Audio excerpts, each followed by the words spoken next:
5, 4, 3, 2, 1 start. सभापति महोदय, किसानों की उपज की आप न अधिक कीमत दे सकते हैं, न अधिक उपजाने के लिए जो साधन देश में उपलब्ध हैं उनकी तरफ आपका ध्यान जा रहा है।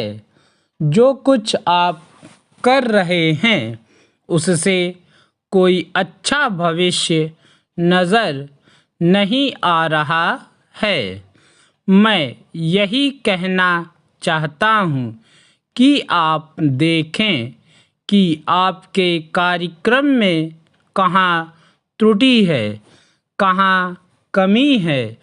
आपने कर लगा रखे हैं, आपने जो कर लगाए हैं वे तो लगाए ही हैं।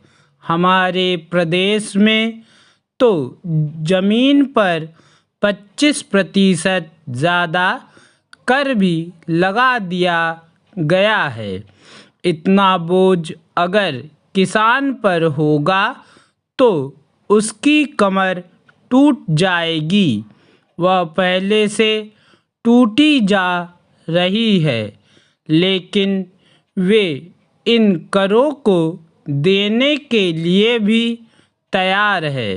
यदि आप उस तरह के साधन उन किसानों के लिए तैयार करें जिससे कि उनको खेती करने में आसानी हो। हमारे उत्तर प्रदेश के कुछ ज़िले हैं जहाँ की स्थिति बहुत खराब है।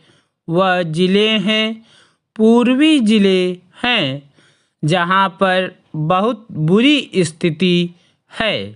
हमारे सदन के एक सदस्य ने रो रो कर आपको यह बताया था कि वहाँ लोगों को 2 रुपये मजदूरी में मिलता है। इतनी ही एक दिन की उनकी मजदूरी है।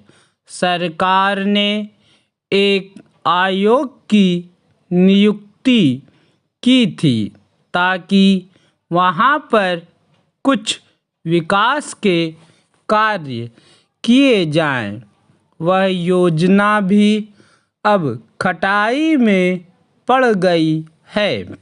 आपका ध्यान इन समस्त चीज़ों की ओर कैसे दिलाया जाए, कैसे आपका ध्यान इन सभी कठिनाइयों की ओर आकर्षित किया जाए, समझ में नहीं आता है।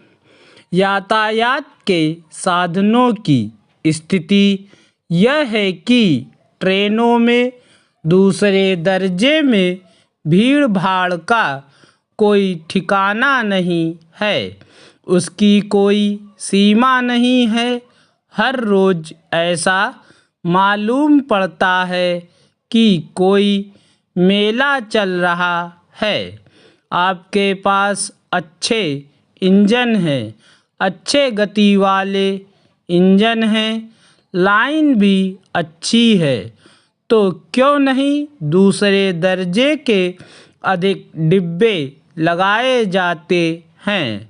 लोगों को कुछ सुविधा मिल जाए, वह काम नहीं किया जा रहा है। आपको किसान की देहात में रहने वाले आदमी की, मजदूर की परवाह नहीं है, जो समस्त कठिनाइयों को झेलता है। आपके सारे कार्यक्रम को पूरा करने की उसमें कहाँ से शक्ति आएगी। कैसे वे अधिक अन्न उपजा कर आपको दे सकेंगे, कैसे वह ज़्यादा कर आपको दे सकेंगे। आप इन सब पर सोच विचार करें जिससे कि उनका सुधार हो। आपने बड़े बड़े फार्म बना दिए हैं। क्या उन्हें आपके फार्म से कोई लाभ मिल रहा है? पूर्ण विराम। सभापति महोदय, सरकार ने कई कृषि फार्म खोले हैं। क्या ये फार्म घाटे में नहीं चल रहे हैं? अगर सारे खर्च जोड़ दिए जाएं, बड़े बड़े अधिकारियों के वेतन जोड़ दिए जाएं, तो पता चलेगा कि सारे ये कृषि फार्म घाटे में चल रहे हैं। क्या इसी तरह से आप सारे किसानों को घाटे पर खेती करने के लिए मजबूर करेंगे? जिस क्षेत्र से मैं आता हूँ वहाँ एक पुल बना है। मैंने 10 वर्ष तक अपनी विधानसभा में इस पुल के लिए कोशिश की है। जिस दिन से मैं यहाँ आया, बराबर उसकी चर्चा करता आ रहा हूँ, बराबर कोशिश कर रहा हूँ। मैं कहता हूँ कि गंगा पर वह पुल बने। उस पुल को बनाने का आश्वासन भी मिला था। एक प्रश्न के लिखित उत्तर में जब जवाब दिया गया था, यह कहा गया था कि इसको हाथ से लिया जाएगा। अब मालूम हुआ है कि उस योजना को उठाकर ताक पर रख दिया गया है और यह पुल नहीं बनेगा। इन लोगों ने क्या कसूर किया है, यह मैं आपसे जानना चाहता हूँ। हमारे क्षेत्र में लोगों ने पाकिस्तान की लड़ाई में सरकार को हर तरह का सहयोग दिया था, हर तरह की सहायता दी थी। हमारे यहाँ के नौजवान भी मोर्चे पर जाकर डटे। जिस समय पाकिस्तान के साथ हमारा युद्ध चल रहा था, तो कहीं कोई बात नहीं थी। अन्न की कमी कहीं नहीं थी। अन्न की कमी भी हमारे विरोधी साथी पैदा करते हैं, जो यह चाहते हैं कि सरकार असफल हो जाए। ये लोग जो कहते हैं उसको आप समझें। एक तरफ तो हमारे मित्र की बात है जो देश के बड़े बड़े शहरों में दंगे करवाते हैं, दूसरी तरफ हम हैं जो कि इनकी बातों पर नहीं समझ पाते।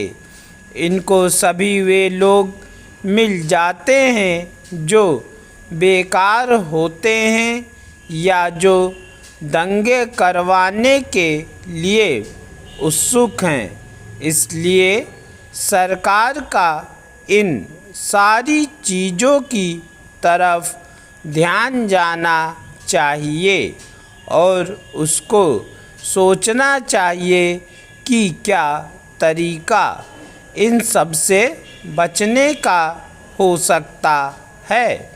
एक ही तरीका हो सकता है कि इस देश में हर आदमी को काम मिले, जिससे कि उसको कमाने के लिए बाहर शहरों में ना जाना पड़े।